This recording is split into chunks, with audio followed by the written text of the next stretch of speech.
po. Hindi, Ayan sabi po lang yung nila aming eh. ulam ngayon, oh. Ayan po.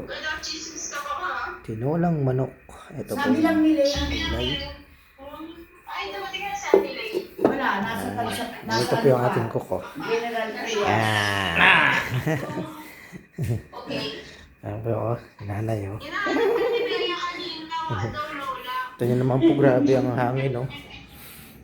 Napakadilim po. Pero napakaganda na po ng ano, no, labas. Ayan po. O, sige na. May iniwan din si Ayan po, napakalakas ng hangin dito. si Jonah na 100. May iniwan si Jonah na 100.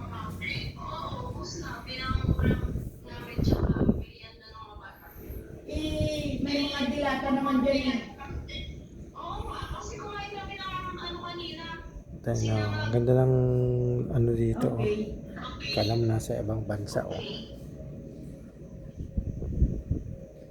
Ayan, nandito na po ulit. Maraming salamat. Bye-bye.